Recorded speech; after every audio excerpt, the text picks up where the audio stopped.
everybody. Roman versus What's the Squashfest podcast and my co-host. Clean shaven, brown. I like my puns intended. It's the boy Harm. Okay, that was a good one. That was a solid intro. Good job.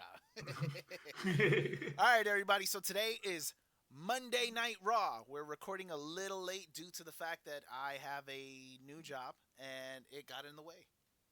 And the boy Harm cannot stay up till the crack of dawn and then have to work the next day just to record the pod. Not even a little bit. Yeah, not even a little Absolutely bit. So not. we're recording a day late. However, this is going to be a very interesting episode for the simple fact that there's so much that we hated.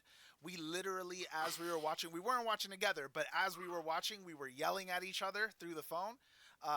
So yeah, let's get on with these takes. Before we even start, this is September 15th Raw.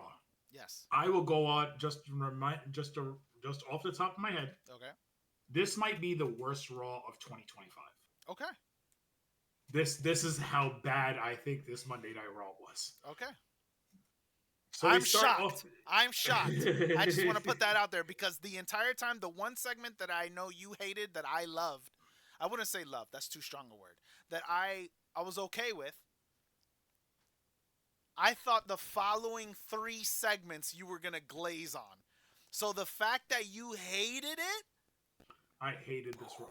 I'm just saying, so like, many different reasons. It's mind-boggling right now. There was a solid match in there, but that match ended with more of the same, and it's not really advancing a story, and that's why I didn't like the ending of that match. Okay. And that was the Grande Americano Dragon Lee match. Oh, I hated that. So the match itself was fine. I hated everything. But nope, let's get into it. All right, so the show kicks off, and we got our regular walk-ins. Everybody walking in, WWE, TKO. They like to show people coming into the arena. And Jimmy and Jay were the last ones to show walking in. And it was after. So they did the walk-ins, but then they did the recap from last week to show you Jay spearing LA Knight. Yeah. Then they show you the Usos walking in after the recap. Yep. So as they're walking in, LA Knight comes up. He pushes Jay Uso. Jimmy separates them. And this is where the show I really hated the start of the show was. Jimmy separating them, and Jimmy should separate them. He's the babyface and all these things because the other two are showing signs of both being healed. Adam Pearce and 7 security guards are just waiting there off camera to break up a fight happening at the thing. It's like, bro, I get it.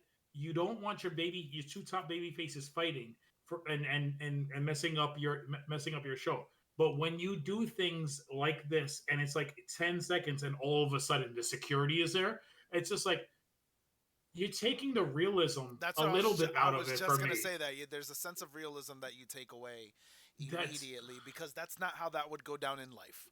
No, they would be fighting and arguing for 4 or 5 minutes. Somebody would have run and gotten Adam Pearce, and then they'd come back. But you're not waiting at the front door to be like, let me see all my superstars making it. Imagine you were at your workplace and the owner of the store is just standing by the front door waiting for every single person to come in. Thank you for coming to work today. Thank you for coming to work today. Thank you for coming to work. That's what it came off as. Like, no, bro. Some bosses are like that. Oh, I know. No, but that's where this show started. So Adam Pearce goes to them. He goes, you in my office. And LA Knight's like, I'm not going to your office. He goes, if y'all want to stay on this roster and not be suspended, the two of you are going to my office right now. And then he looks at Jimmy and goes, you're not invited. So Jay and LA Knight go to the office, and then we find out what happens after the first segment. Yeah. So, first segment, John Cena. And we've had this discussion before. John Cena, to me, he's fine. He's one of the great WWE superstars of all time. He's fine. This man. Go ahead. He's not. He's on the mount. Hold on. He's on the fine. WWE Mount Rushmore, he is on the Mount Rushmore because I say one from each generation. He is the generation of the aughts. He's generation of 2000 to, like, say 2011. That's his generation. Mm-hmm. It's Hogan, Austin, Cena, Roman. Yep. That's the WWE Mount Rushmore for me. Yes. But that doesn't mean I have to like John Cena. I can respect him. I don't have to like him.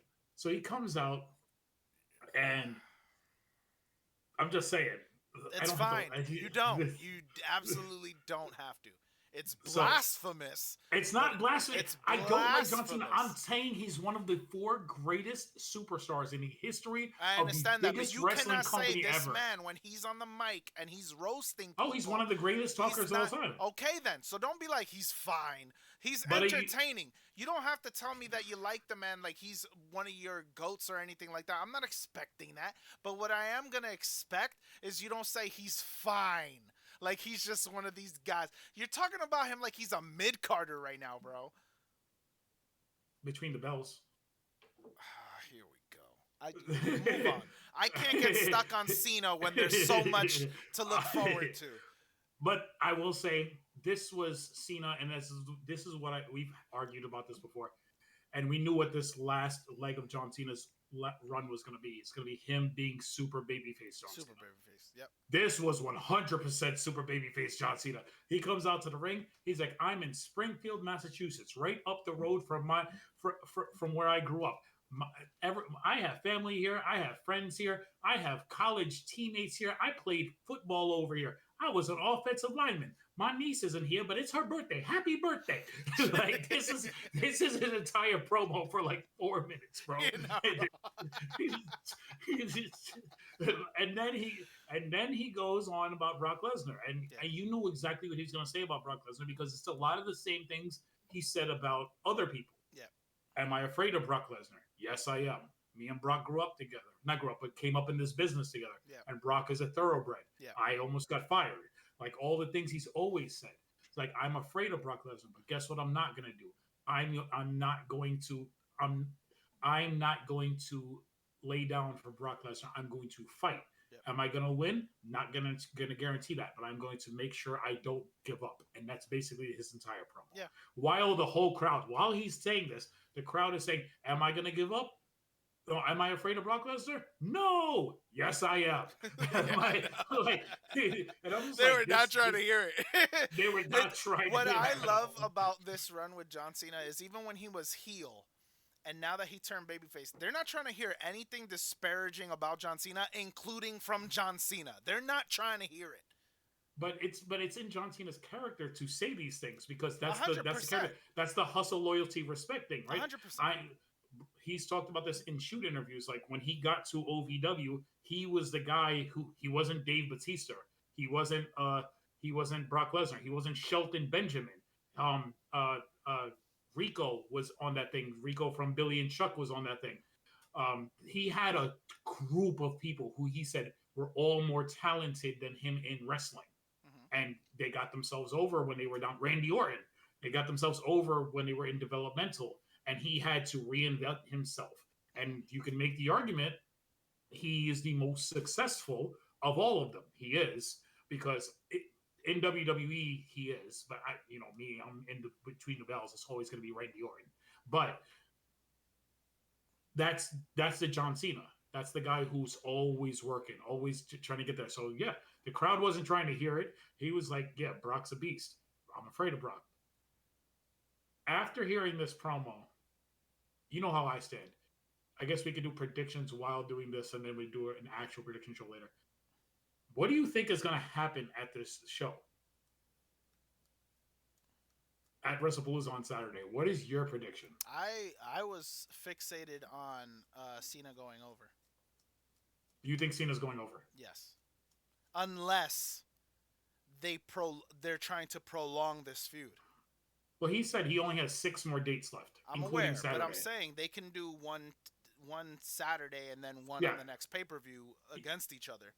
Yeah, so I think Brock wins because Which is stupid, because unless this is his last match.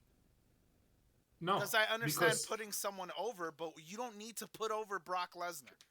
No, I agree with that. And you don't need to put over Brock Lesnar, but I think you have the rematch. And the reason I say that is Cena has no more advertised dates. So you think he loses this and then he wins the last? You're Yeah, saying that they because have they run it back. another match. Yeah, Okay. because Cena has no more advertised dates until Perth, Australia. So he's gonna. I think he loses at WrestlePalooza because they're advertising that as the main event too. Okay. Even though Cody's defending his title, that's Yeah. the main event. Yeah. So I think Brock wins at WrestlePalooza. Okay.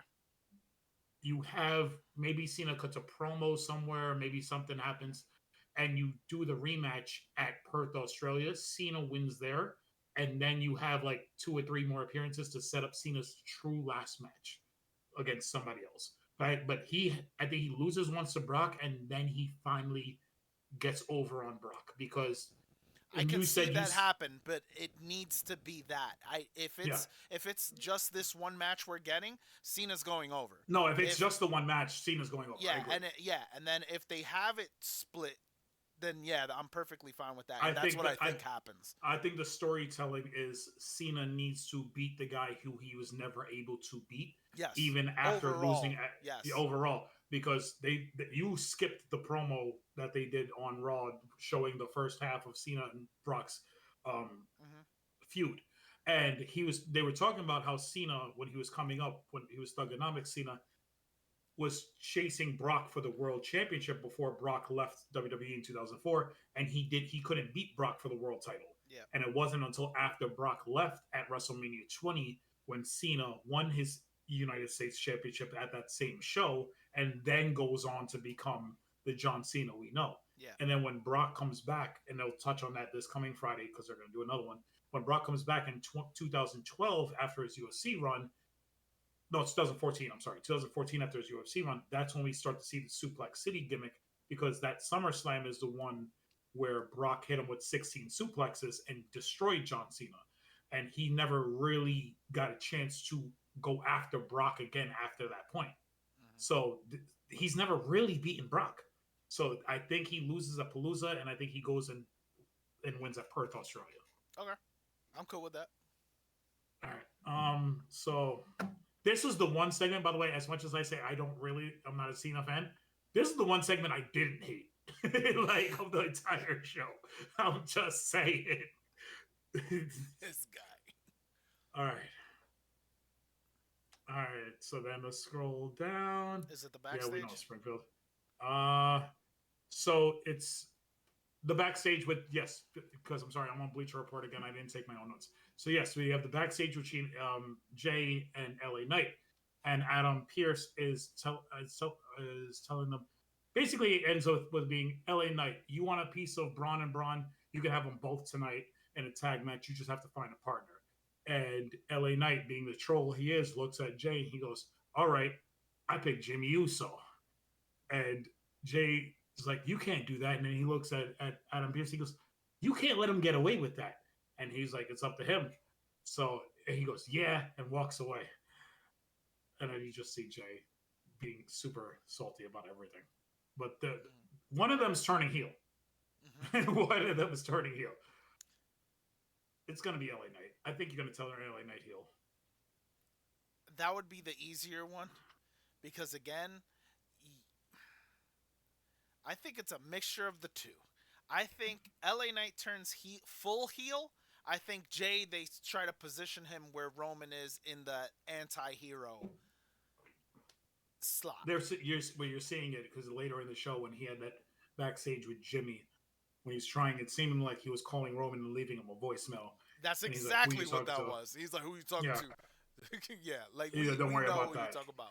But Jay also told him, it's like, you can't do that. You only have to worry about family, which is the Roman line. Yeah. It's like, no one cares about anything. Don't worry about anything on the outside. It's just about us. So it's interesting that Jay's trajectory to being the number one guy in the family, well, still going up, Roman's still there, but being the number one guy, he's starting to feel the pressures of being it and understanding why Roman was the way he was now. And now he needs to foresighted the guy he hated. Yeah.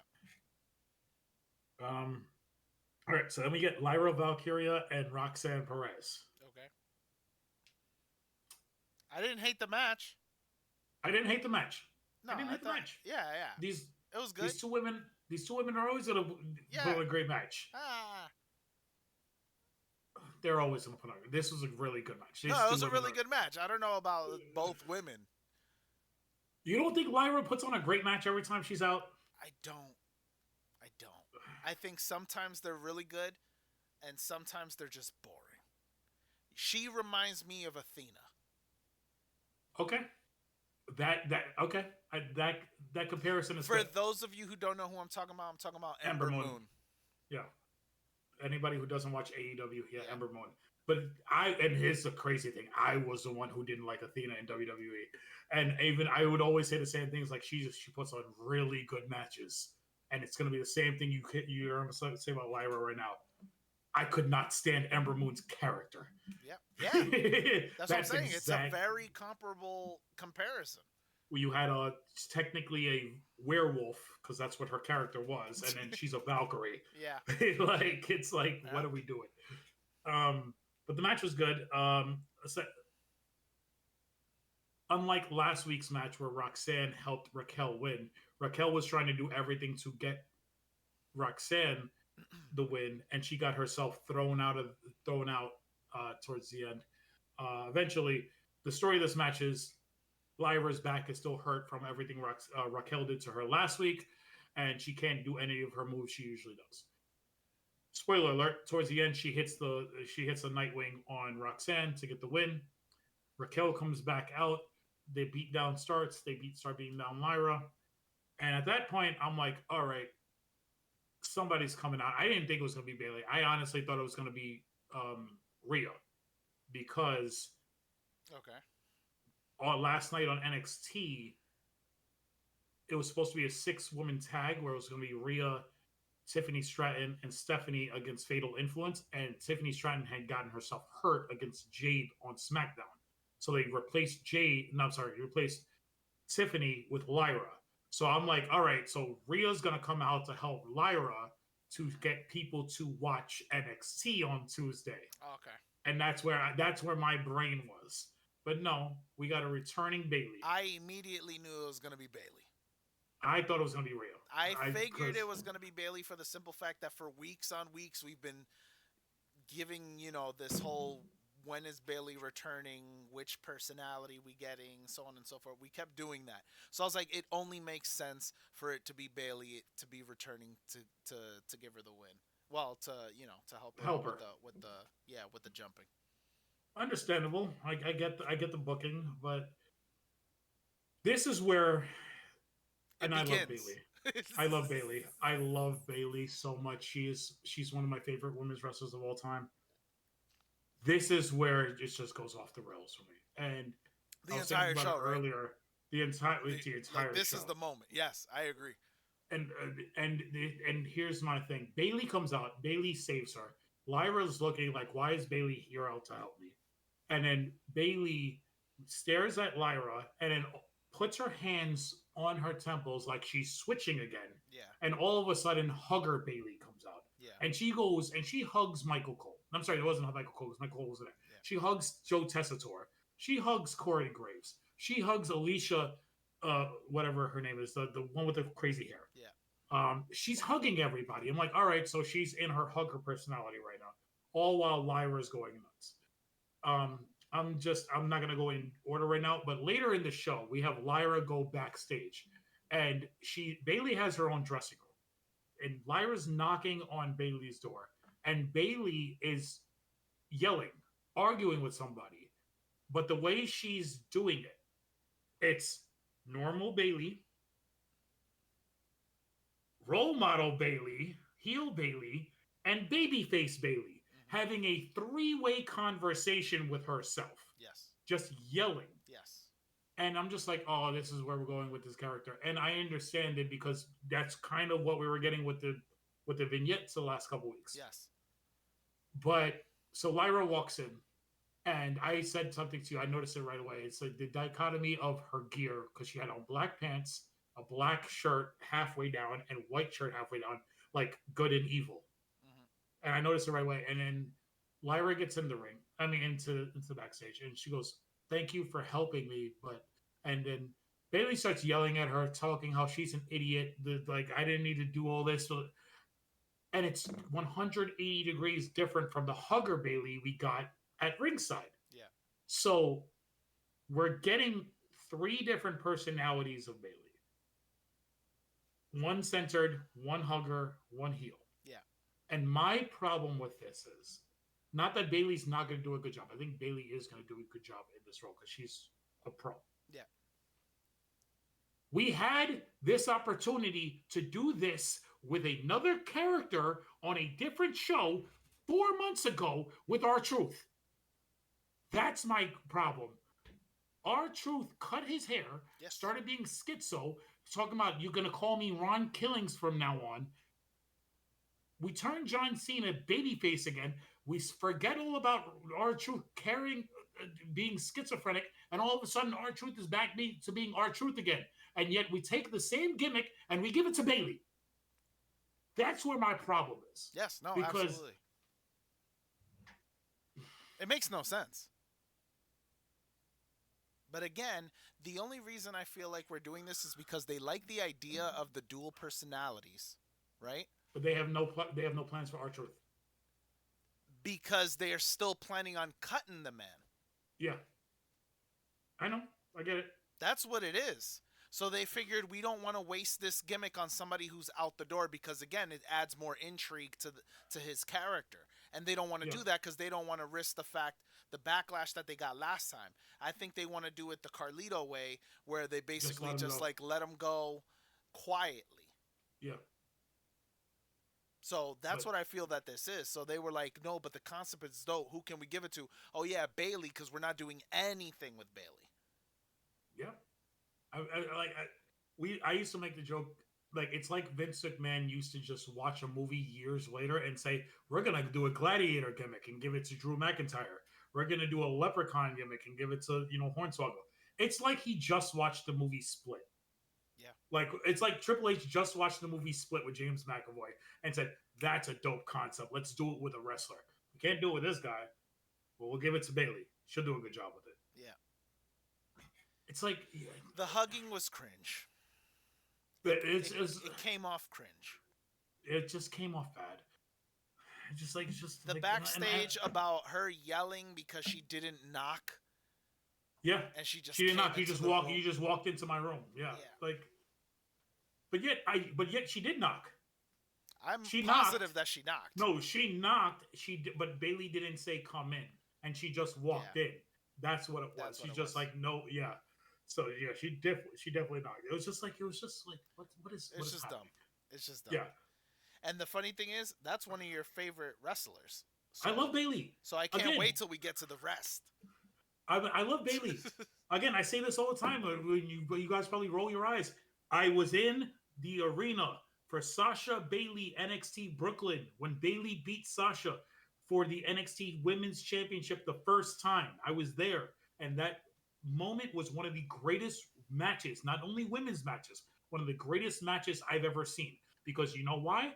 The match following was Finn Balor and Kevin Owens in a ladder match. And if you ask me to try to remember that match, I can't remember dick. I can remember Sasha Bailey, and that I can remember moments from that match from where I was sitting. The visuals played back in my mind because that was such an important match. That's the night I fell in love with Bailey. That's crazy because I could barely remember Raw, and you over here remembering a match. I can remember NXT Takeover Brooklyn because that was the first time they went out of Full Sail, and me and Will went to the show and we watched it. We were drinking while we were there, snuck some stuff in, but when we watched it, it was a really great show, and I can remember bits and pieces from the Kevin Owens Finn Balor match. Okay.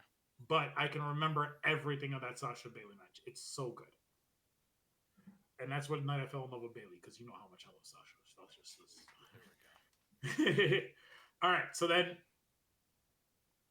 in the ongoing, we're going to call this the Sheamus and Rusev Invitational. Okay. Penta versus Kofi Kingston. Yes. You said weeks. I said we're gonna get weeks that we're gonna get Rusev versus Penta. We got one match. We got that last week and we said this is the new feud. And then they threw it out the window. They threw it out the window. So we got one match. it was one match, legitimately. And yet we're going back to Penta feuding with the New Day because Xavier Woods has got a kayfabe neck injury because he wants to get the Mexican Destroyer banned. Yes. What are we doing? Why? And I love the New Day. I like Grayson Waller. I like Penta. These guys are all really good athletes. This match, entertaining because Kofi and Penta are going to put on a good match. But why are we doing this? What is the precipice of this feud? Again, is the precipice of this feud Xavier Woods' $18,000 hat? Like, that's where this started. The only way this makes sense to me is if you're waiting for somebody that's right about to come back for the actual Penta feud. That's the only thing that makes sense to me. Because there's really no reason for this to be happening. And here's the thing, like, we didn't watch Worlds Collide, but at Worlds Collide, New Day had a tag team match. It was Grayson Waller and I think it was Grayson Waller. It might have been a 6-man tag. It doesn't matter. But if you wanted to continue this feud, Penta was in the building at Worlds Collide. Why wouldn't he come out to attack New Day at some point during this match while they were cheating? There's so many things that they could do to make this feud more compelling and not just Penta's beating us with a pile driver. He's hurting all of us. We need to get rid of the Mexican Destroyer, which was he had a springboard Mexican Destroyer to beat Kofi in this match, which is awesome. But it's like, why are we doing this? Like, what? Why? It seems kind of like Vince booking. It does. Because I think it was 2015 or 2016. I was still working at the wine shop with Will. We were saying that. And 3 Mondays in a row, we got Dolph Ziggler versus Kevin Owens. Wow. And then it came out that Vince was starting to go senile, or he was forgetting what he was booking the week before. So he would just book matches, forgetting that he booked the matches the week before, which I can actually see because that man is crazy. So. And nobody told the man. Nobody told. It's Vince McMahon. No, like, you're going to go to Vince and be like, hey, Vince, we did this last week. No. I don't remember, so do it again. Basically. That's basically what it was. But, yeah, Penta wins with a Mexican Destroyer. That's it. That's all we got. It stole minutes off my time. Still solid match. Like, it was a solid match. It was entertaining. But, but we talk about this. If we're just going to watch match, I'm going to watch AEW, which starts in 15 minutes. By the way, we got to wrap this up. I'm messing with you. It's not canon. Yeah, no. So, before we get into the next segment, because, again, the review page doesn't have them all in order with the backstage segments, we got to talk about this Io, Sky, Asuka. We are not talking about it. You're banned, sir. No. You are banned. I will give the play-by-play, and you go. Okay. So, we have a backstage segment. Yeah. And it's Adam Pearce, and it's Io Sky and Stephanie McCurr. And they're basically saying, I know we didn't get the contract signing, but this Sunday or Saturday, you guys have your women's championship match. And Asuka walks in with Kairi Sane, and Asuka's like, Stephanie! No. Don't do the accent. You're terrible. All right, Stephanie, you are not you are not ready for Io. And Stephanie goes, Asuka, get out of my face. Why are you even here? And Asuka's like, well, tonight you're going to have a match. And you're going to have a match against Kairi Sane. And Kairi Sane's face. I thought that was shocked. Hilarious. She's shocked. I was laughing. She's shocked. That was She's like, exactly what am I doing? Because, like, as she said it, I was looking at Kairi, and Kairi, it came off as though Kairi didn't know that Kairi was going to be in the match. Yeah, Kairi saying, she's shocked. She's like, what is happening? And then she goes, okay. And then she She gets does in this little like. Stephanie's face. She gets in Stephanie's face, and she gets like this, Yeah. like she's in a Street Fighter pose, and then she starts doing. Like I made the joke to you, it's like the Steve Urkel shuffle. Like when he's about to fight somebody, he does this. Yeah. That's exactly how Like, that came across. like, I was and I'm dying. just like, I was dying. It yeah, was I know hilarious. you were. I know you were, and I'm watching this. And you had called me and said, I love Kyrie. You had called me before I saw this. Like, I love Kyrie Sane. And I'm like, I'm going to go into this, and I'm going to hate this. And I'm watching this, and I'm just like, this is what he was really I loved it. enjoyed. I loved it. I loved it. You don't like the fact that they're coming across as anime characters, and that's exactly what they're supposed to be coming off across as. That's the problem. So get over it. I don't like that you're taking the three of them who are some of the greatest women's wrestlers in the world and killers in another promotion, and you're making them comedic. That's my problem. I think you need to let go of what you've previously watched. Probably. My only problem with the segment, I mean, I thought it was solid. I love the Kyrie stuff. Everything else was just solid. It was just meant to get you through to the next thing. Like it wasn't anything great, but I don't think it was meant to be anything great. Yeah, it was meant to get you to the match, and the match was fine. Like Stephanie and Kyrie had a really good match. So that's why I was paying special close attention because, again, one could argue Kyrie's the reason that I forget her name. Something with a Z. No, that ain't it. Zoe Stark? Liv Morgan? Zoe Stark. Yeah. Oh, yes, Zoe Stark. Yes. One could argue that it was Kyrie's fault. And then subsequently after that, she's had a couple matches, not too many, but she's been in a couple matches where there's been botches. And it's not necessarily her, but it's the lack of chemistry between her and the person she's been going up against. So that's what I was looking at for this match because Stephanie from jump is a vet. Like she knows what she's doing in the ring. So I paid her closer attention just because I wanted to see what that was going to be like. Considering the fact that she's with someone that's on her level that she can go with and see because if she botched during this match, then I'm going to start saying, no, we have a problem with Kyrie Sane. I don't think you have a problem with Kyrie Sane. I think when the Zoe Stark example was Kyrie's first match back in the company. Yeah. How much of these two women really worked together beforehand? I had to look it up. I don't think they have. I don't think so the timing was off. It was a botched missile drop but kick. it's almost every match she has botches. Well, you can make the argument that's also the Liv Morgan injury was also a Kyrie Sane match. I get you. I'm just saying, but there's something you can almost point out in every match she has. And she's not wrestling that match. I can point out times where she got hurt wrestling people like Charlotte Flair when Charlotte powerbombed her through a table super hard, and Kyrie got hurt. Or at the time Nia Jax threw Kyrie into the ring steps for reals and gushed her head open. So it's the problem is I think she's a vet. Kyrie is. She knows what she's doing in the ring. She's a great wrestler.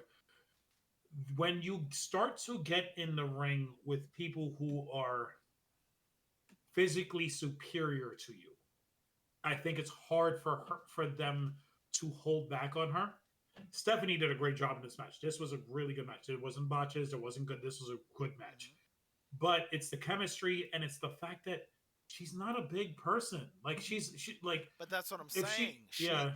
It's not that there's a Kyrie problem.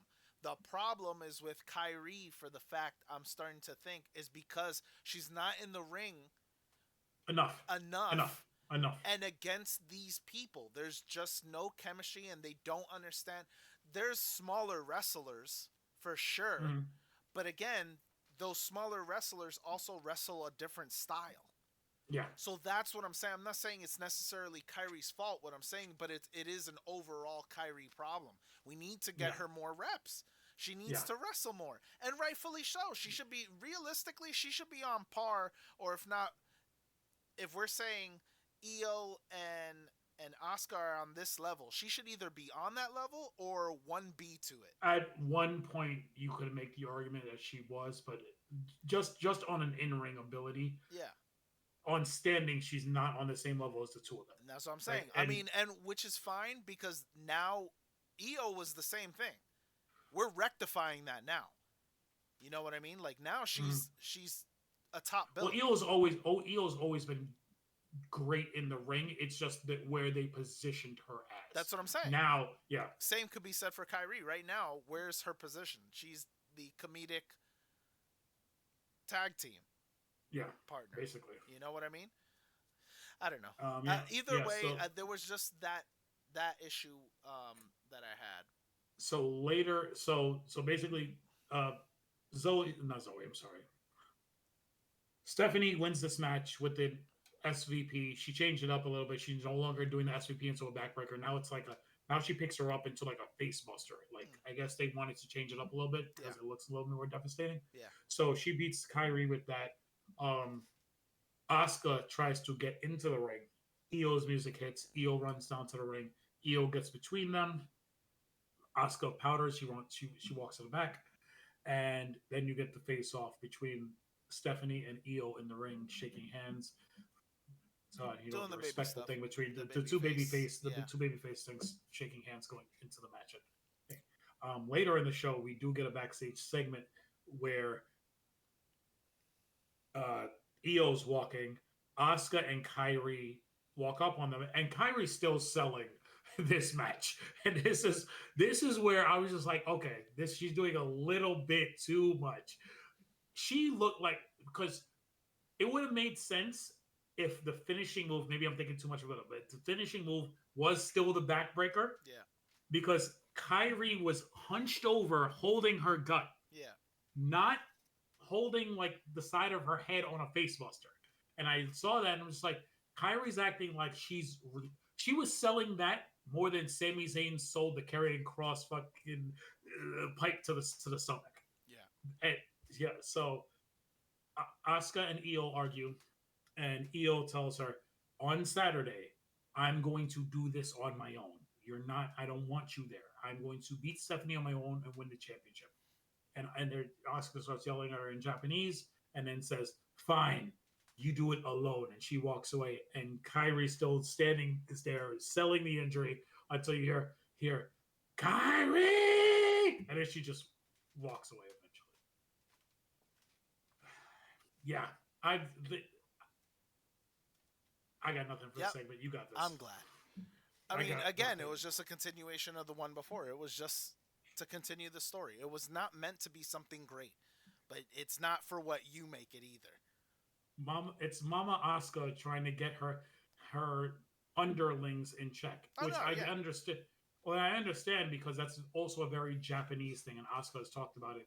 It's like when she used the word senpai. When you're the top and you have the people underneath you, they're supposed to look up to you for the entirety of your career, regardless. Yeah. And in North American wrestling culture, that's not a thing. Yeah. It's a thing in Japanese culture, it's a thing in Mexican culture, but it's not a thing in North American culture. So seeing Io, who Asuka maybe still views in that light as being her understudy or the person she helped train, start to get the start to overpass her. Yeah.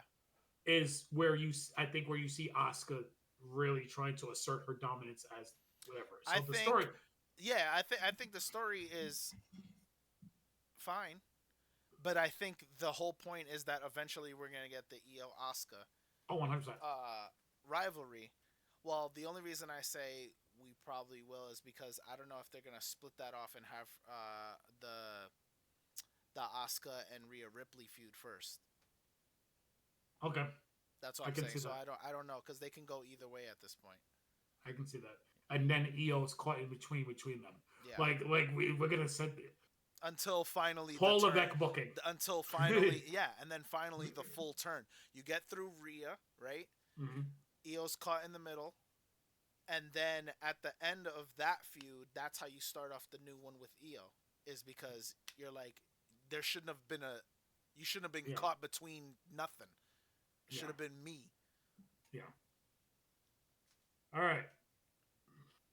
Let's talk about this Punk, AJ Lee, Seth Rollins, Becky Lynch segment. This was so terrible. Go ahead. It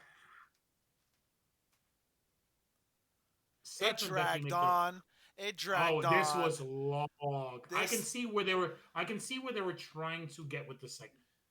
I understand what they're trying to get. You're getting the husband, the two sets of husbands and wives arguing, fighting for whatever reason. This dragged on and on and on. So Seth and Becky make their way out to the ring first. They start cutting a promo. Doesn't really matter what they say until Punk and AJ come out. And each individual person got a chance on the microphone. Seth talking to AJ, Seth talking to Punk, Punk talking to Becky, Becky talking to AJ. Like this was everybody had something to say to somebody else. And I'm not going to go through everything. Basically, the two main points of this is the two main things that I liked, even though it dragged on and on, was Seth telling AJ that Punk quits everything he ever does. Yeah. And when I put him through the ground, or when I put him down, he's going to leave you too. And AJ slapping him because it's in Punk's character. He quit WWE, quit AEW, you know, he's 0-2 in UFC. So everything he doesn't succeed at, he leaves. So that's split. The one point, and the second thing was it ended the way it needed to be. Mm-hmm. It ended, and AJ needed to take that bump at the end. Because they're going to win. And the ending of that match on Saturday is going to be AJ Lee hitting the octopus on Becky Lynch to get her to tap out because of everything she's done to Punk. Yeah. My problem with this entire segment, besides the length, is you have two men. Regardless of what you say about the women fighting, the women fighting in this feud are about the men because Becky put her hands on AJ's husband. Yes. Becky has done everything to disrespect CM Punk, so AJ's there to defend her husband. Yes. But this came off as, shouldn't Seth and Punk hate each other? Yes. Why are they just having this back and forth talking? Well, if you're in the ring 4 feet away from each other and you understand that sometimes you don't want to have physicality while the women are around, they're both professional wrestlers. So Punk should have just double-legged Seth Rollins from the get-go and started beating him down. Yeah. This shouldn't have been a promo segment because they're supposed to have this blood-hate feud. Yeah. It shouldn't have been that much talking. Yeah. But towards the end, after AJ slaps Seth hits them with the same line that Punk hit them when AJ debuted. It's like, I won't ever put my hands on a woman, but I know somebody who will. And the camera pans to Becky, and Becky does the amazingly hilarious thing of, you talking about me? So Becky is great in this role, but I also don't like it for her because Becky's thing is, I'm supposed to be the man. I'm not supposed to be afraid of anybody. I'm supposed to take on all comers. And all of a sudden, on this cowardly heel, Becky Lynch, because I'm supposed to be with Seth Rollins, forgetting everything that got me over in the first place. Yeah. So now I'm afraid of this tiny little thing who hasn't wrestled in 10 years. Like, that's where the disconnect for that character was. And I understand it was a ruse. So Becky and Seth start arguing. Becky leaves the ring. Seth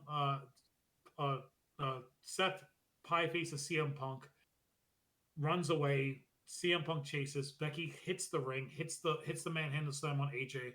Punk gets back into the ring to check on his wife. Seth gets back in the ring and just starts laughing in his face. And then, obviously, Punk is just tending to his wife. He's not going to attack Seth, and then they just walk away. This segment was way too long, my guy. It was. It was not entertaining. The ending was where they needed to be, but it took too long to get to the end. Yes. That's my problem. Way too long for me to care. That's what it was. It was way too late to care. This literally was husband and wife. If you've ever watched a sitcom, It's two feuding husband and wife things because the husband says, my grass is greener than yours. My house is brighter than yours. My wife is hotter than yours. My wife is smarter than yours. That's what this came off as. Husband and wives feuding with each other for something stupid, as opposed to what it should be. Seth has cost CM Punk his championship opportunities every turn, every chance he's gotten. CM Punk should hate Seth Rollins. I'm going to beat you down. Becky, you put your hands on my husband. I'm going to beat you down. That's it. Yeah. That's this feud. What are we doing? Whole lot of nothing. And I love almost everybody in this in this segment. 3 of the 4. I hate you so much. This was not good. It was not. This was the one miss they've had since Clash in Paris. In my opinion, this is the one miss. Everything else has been great. This has been bad. This was bad. You're talking about in this feud or in this feud? In this feud. In this feud. Okay. No, not WWE. There's plenty of misses. Okay. In this feud, since Becky low blowed CM Punk at Clash in Paris, this has been the one miss.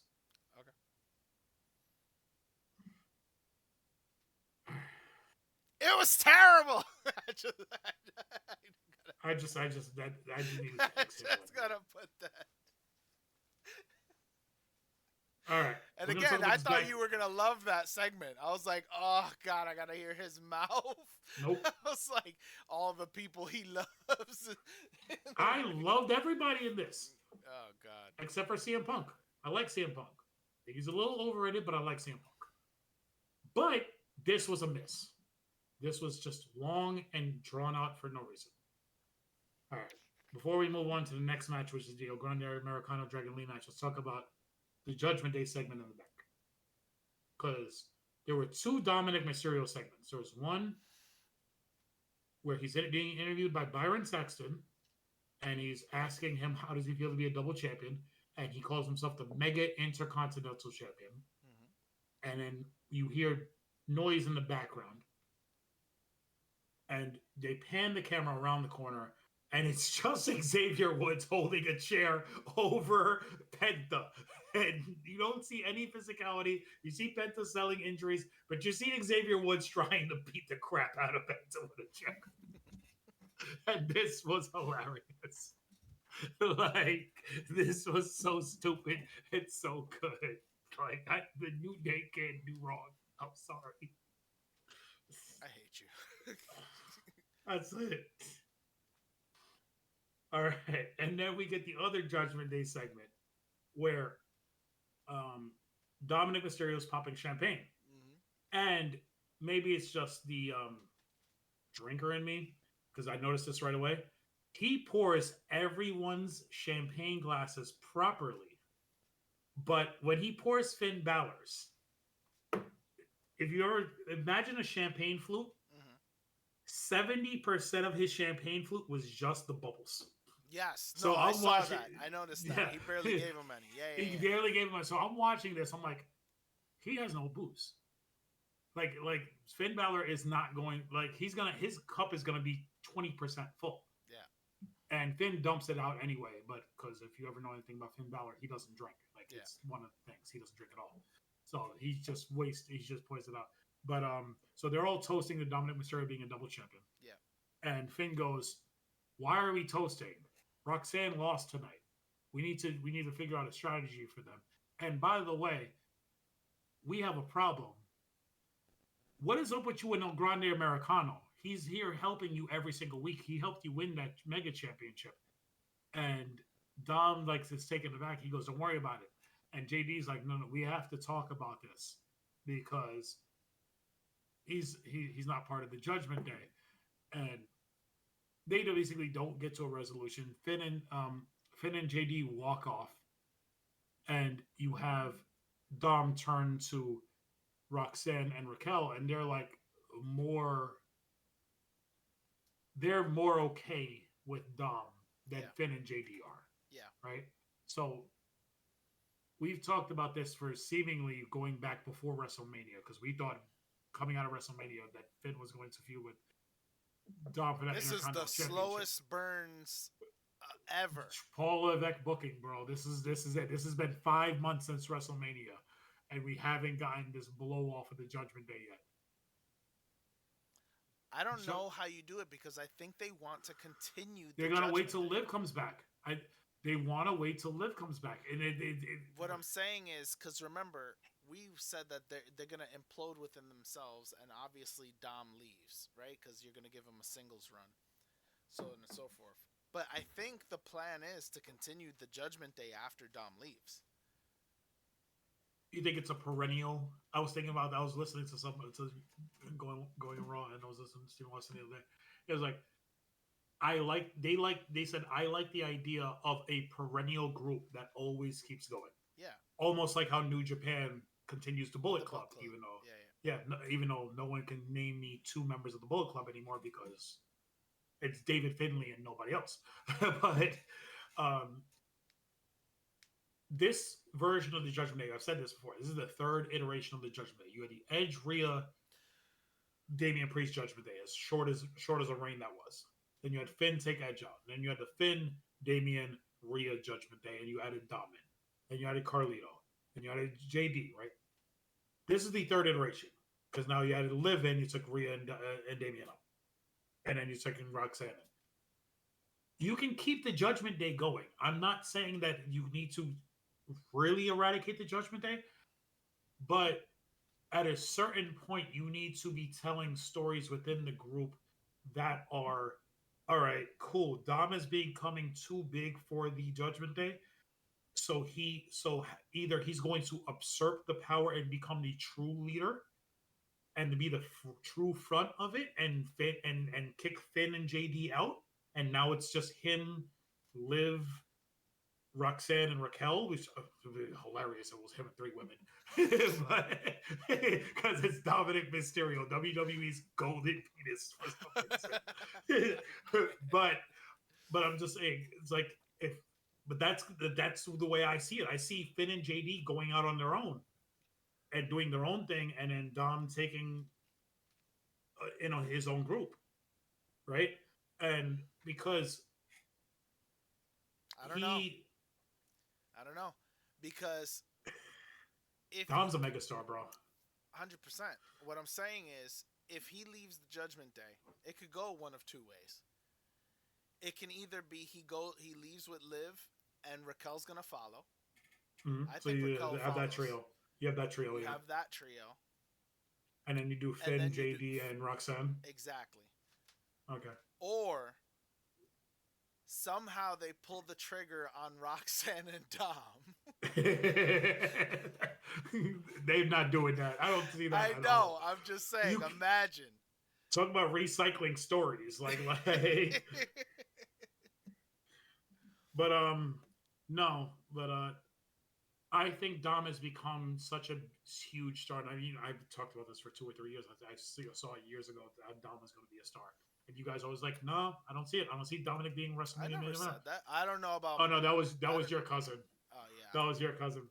I could see him as a star. No, most definitely. We kept talking about how good he was, despite the fact that he just started out. Like he's been a pro wrestler for 5 years. During the pandemic, we were talking about how amazing he was in the ring. We were like, wow, this is pretty good. I'll put it in perspective. He's at the point of his career where his father would be 20 years old. Mm-hmm. That's the point. Like he is 27, 5 years into his career, into his professional wrestling career. Rey Mysterio started in Mexico when he was 15, and he was wrestling for ECW and WCW when he was 19 and 20. Mm-hmm. That's where Dom is right now. He's in the Rey Mysterio WCW days. And Dom, right now, as a character, not in ring, because Rey in 97, 98 was amazing.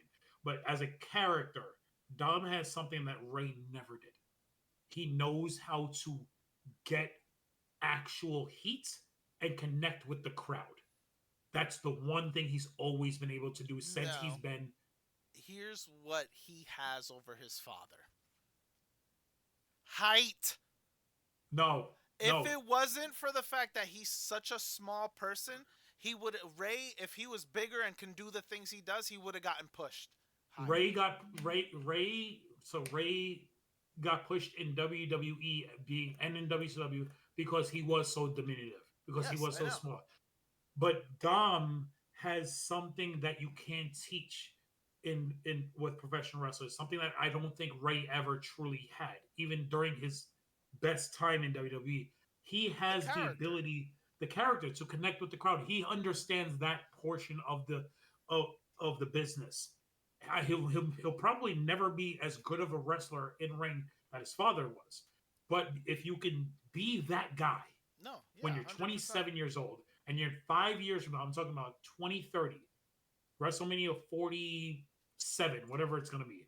I can see Dominic Mysterio, 32-year-old Dominic Mysterio versus 31-year-old Braun Breaker, 32-year-old Jacob Fatu as a WrestleMania main event. He won't shut up to let me make my point. Go Um, ahead. Unrelated, but also related. His daughter is starting to train. Aaliyah is starting to train. I heard that in an interview the other day. She just started to train. They went up to so And WWE. WWE is interested.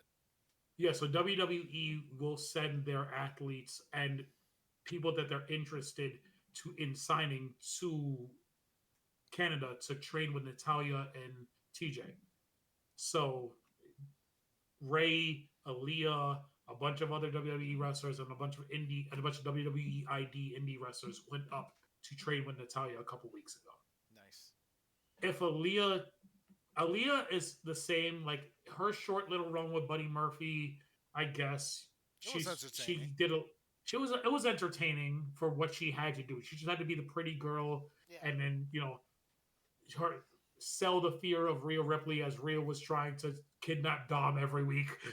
Like, um, if she can even become passable in the ring, Aaliyah could have a really good run in WWE because she has lineage.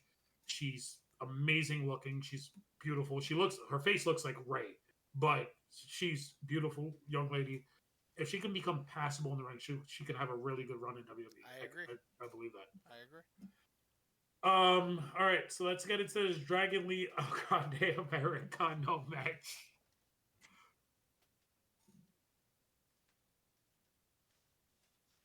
No, you don't want to? I was waiting for your play-by-play, and then I'm gonna go. Ludwig Kaiser is great as a cruiserweight, bro. Like every week, he surprises me with the stuff he can do.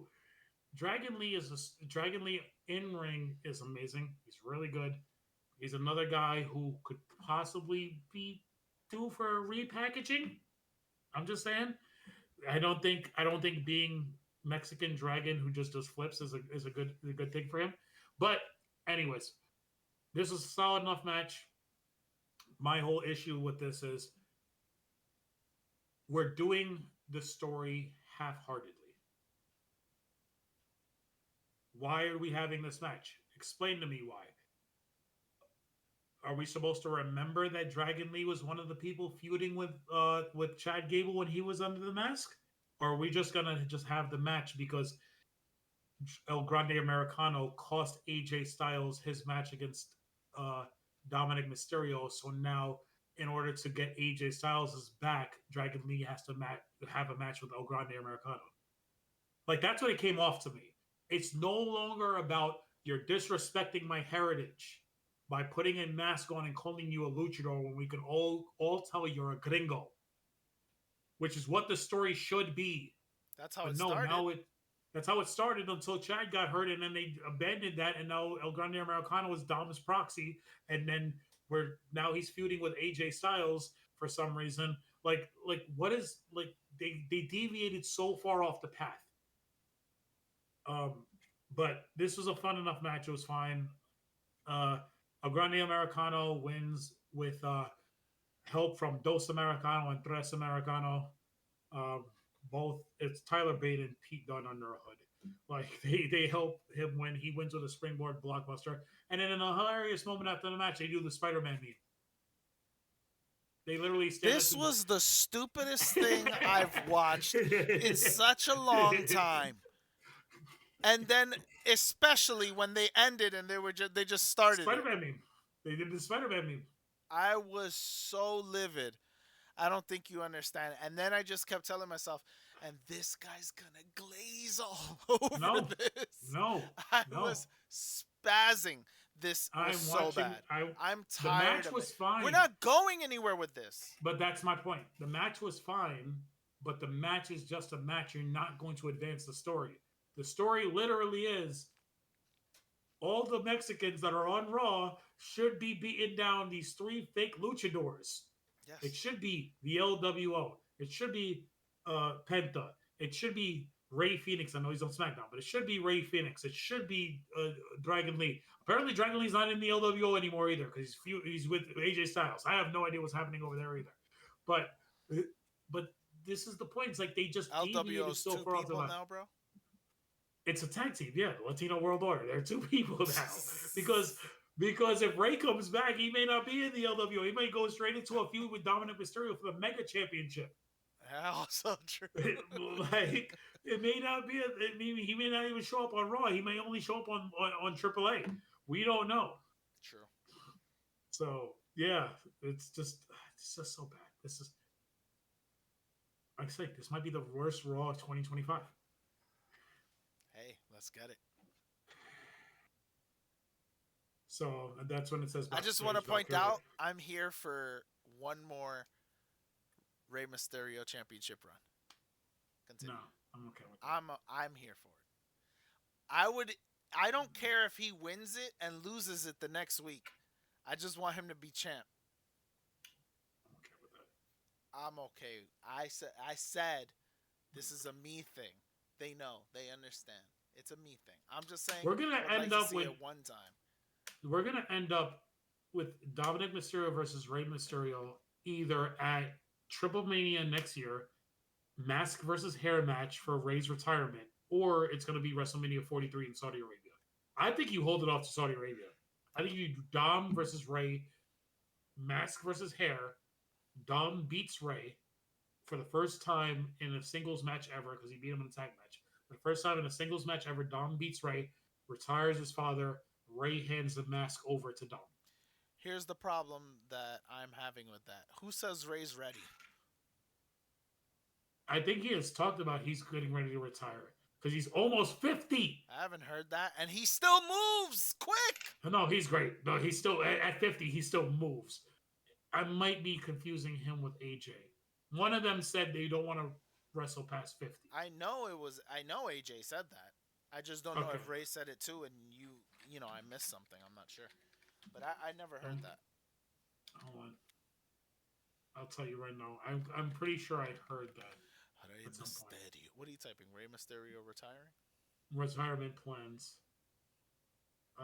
This is from February 2025. He didn't say a specific date, but he said he wants to announce his final match date in advance. I would love to make an announcement, but I'm pretty sure he said he doesn't want to wrestle past 50. But that might be, like I said, that might be AJ. But all right. Anyways, I think we should do Rey versus Dom WrestleMania 43 in Saudi.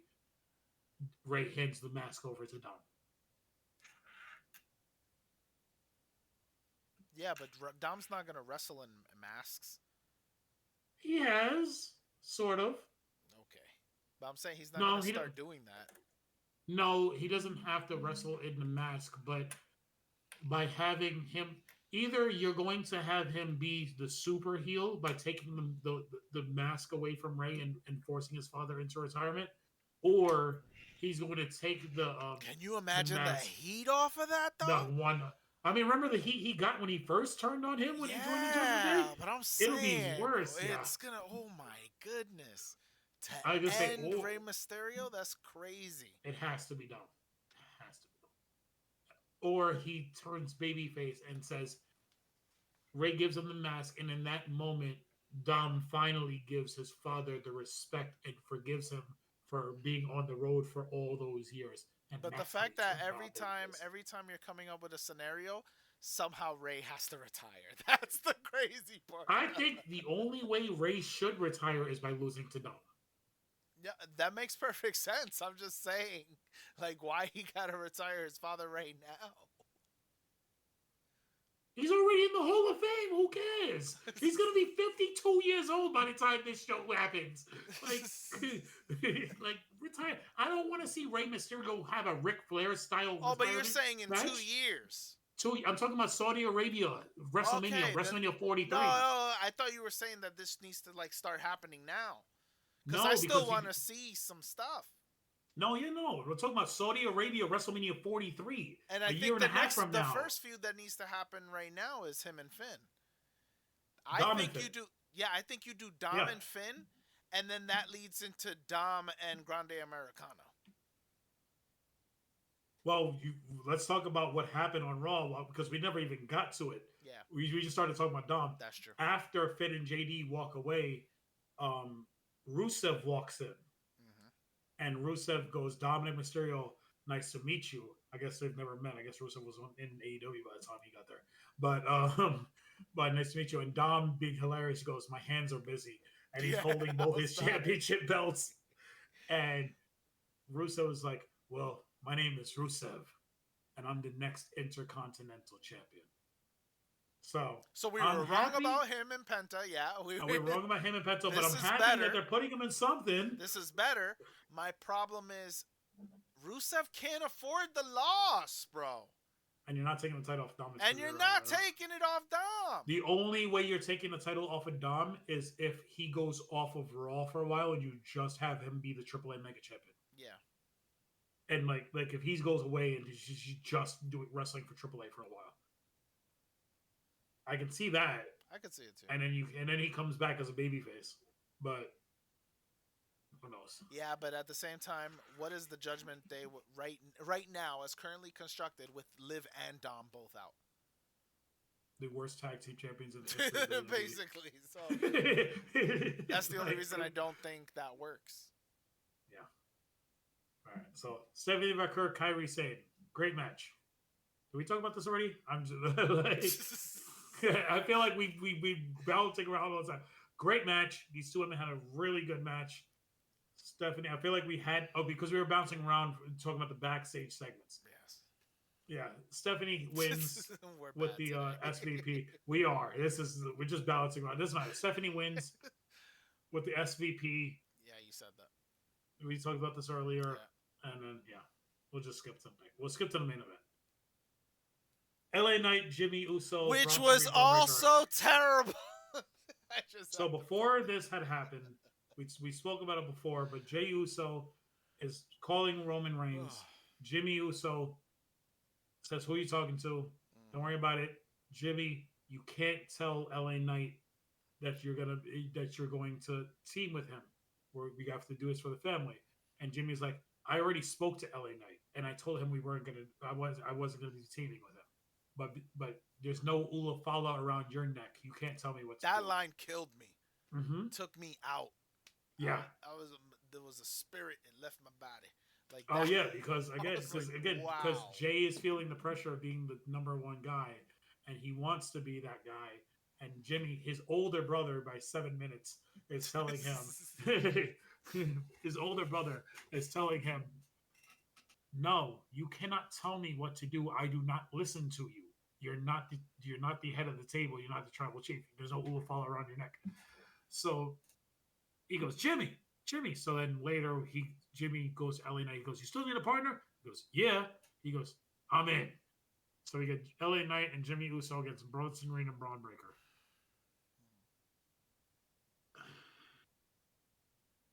What are we doing?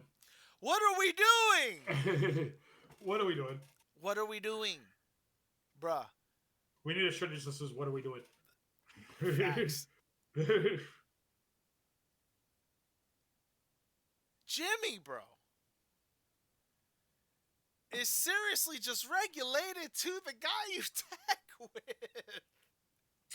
They moved him from SmackDown to Raw. To continue the same thing. To continue the same thing. They moved him from SmackDown to Raw to be in a tag team, even if it's only for one night, with his brother, who's a main eventer, and then put him as he's essentially the same character he was over there. Yes. Because when he was trying to make peacemaker between Sami Zayn and Jacob Fatu that one week, Yes. that's exactly what he's doing on Raw right now, trying to be peacemaker between LA Knight and Jey Uso. Yes. It's exactly the same thing. Yes. So we have this match. Not going to go into the details. Bronson and Bronson win this match because LA Knight and Jimmy Uso, why would they win this match? The beatdown happens. They hit Jimmy with a spear. Jey Uso comes out with a chair, starts hitting everybody with a chair, gets in the ring, saves his brother. LA Knight gets into the ring. He sees the chair on the floor. He picks up the chair. He's standing behind Jey Uso, who's looking at his brother, Shield style. That's the best way I can describe it. It's Seth Rollins Shield style. And Jey turns around. He doesn't go to hit him with the chair. He puts the chair down. He shakes his hand. He said, "Are we good?" Jey goes, "We're good." Jey goes around, turns around to try to get to help Jimmy. LA Knight turns him around, kicks him in the stomach, hits him with a BFT. He yells, "Now we're good." Looks at Jimmy, says, "Thank you," and then walks away. What are we doing? Because one of these two guys are turning heel. Bronson and Bronson are going to win that match at WrestlePalooza. There's no way. No. So hold on. So I was gonna, before you get to that, I was gonna say they destroyed what we usually do. Whoever stands tall is the one that loses. But in this scenario, Bronson and Bronson, they got the win, but they didn't stand tall because Jey was in the baby faces. Technically, still ran them out of the ring. Yes, it'd be like the heel losing the match by getting the heat and standing tall at the end of the match. So it just happened the opposite way. And then the baby faces, one was left in the dirt. Yeah. So that would make you to believe that it's possible that the Usos win. You would think so. But that's what I'm saying. So that's what I'm saying.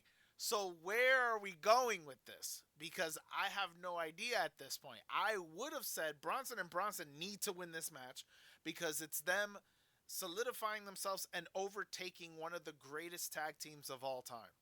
Mm-hmm. They also needs to happen because I feel like this is going to... Jimmy's turning into what Jey was for Roman. Correct. And he's going to end up getting... we're going to have an Uso feud. I'm telling you that right now. We did that already, and that match was terrible. I understand what you're saying, but it's going to happen.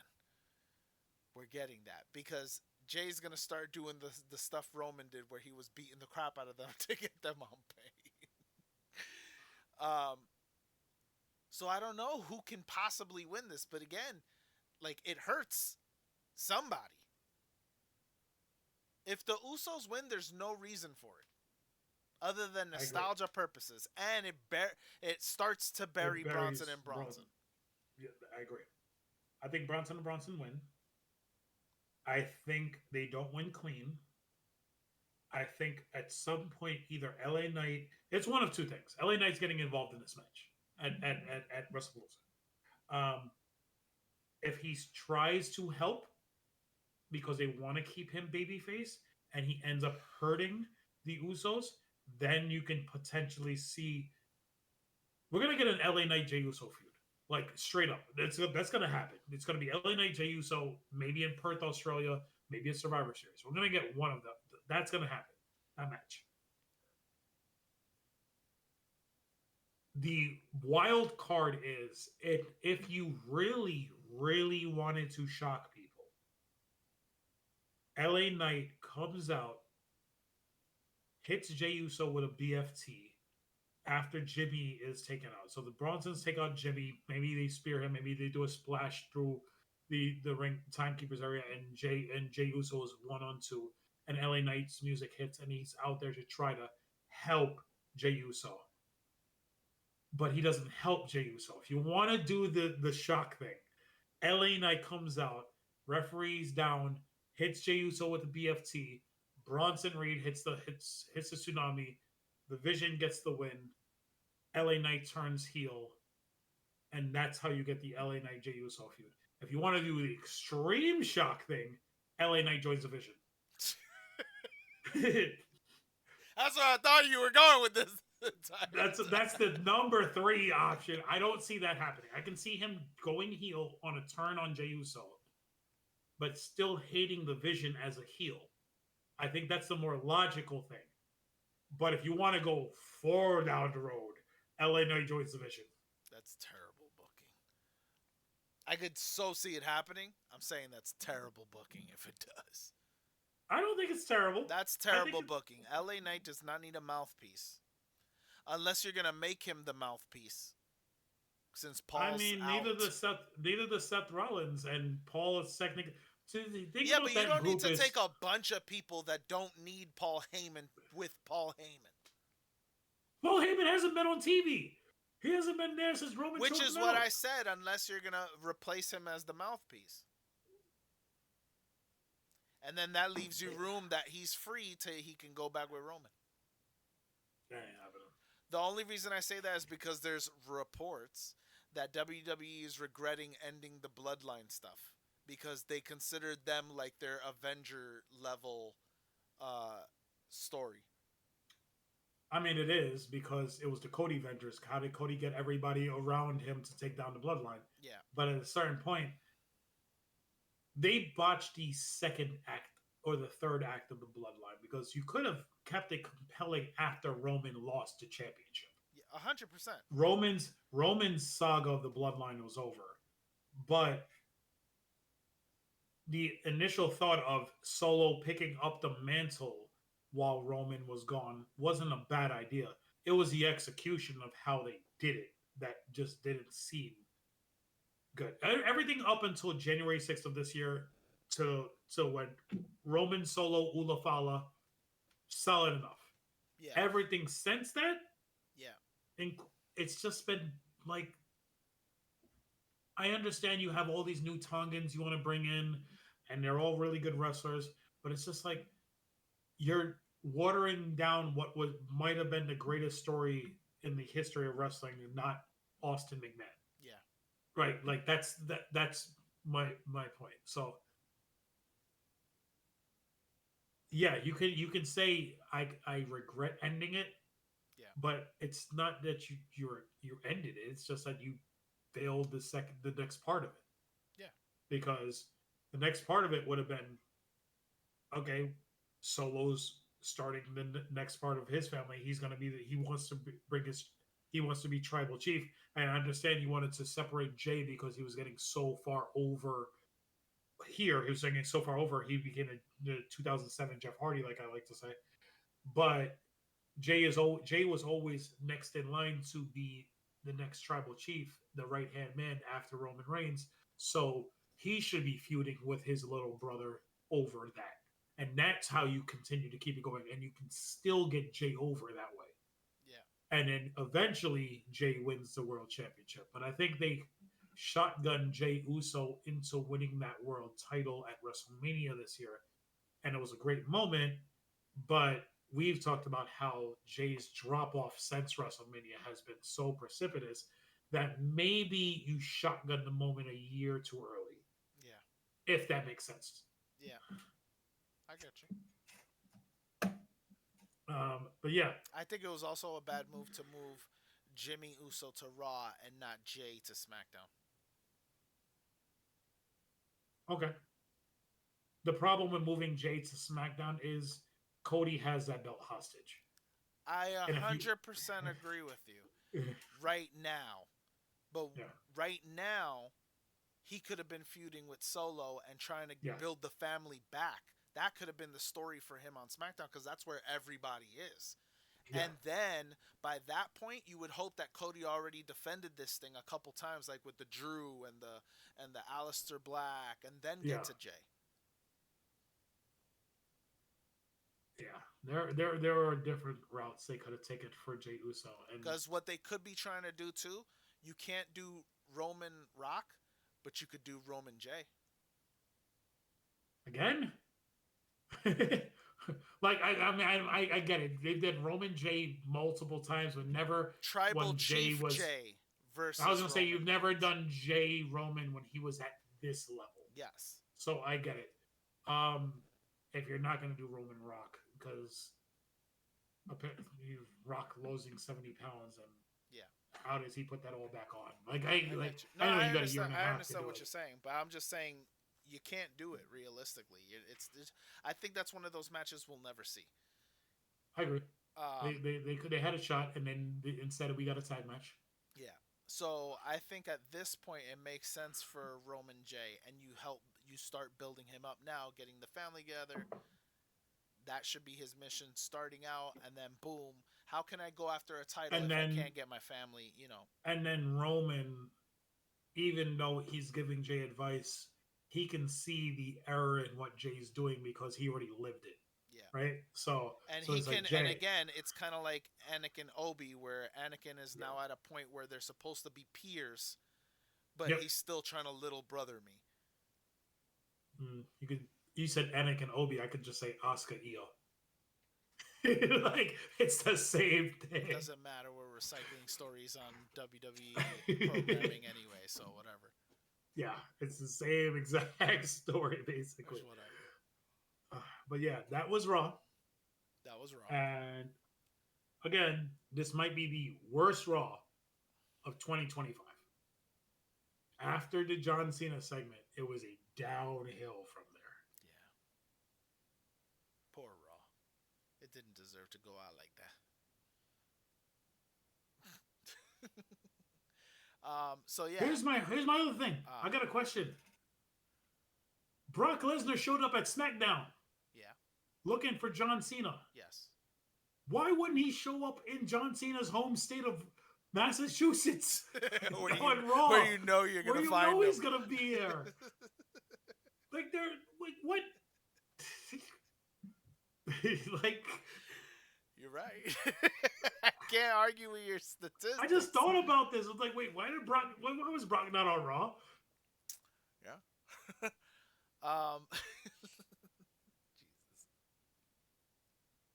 Stop poking more holes in their stories. You could drive trucks through the plot holes in this show, bro.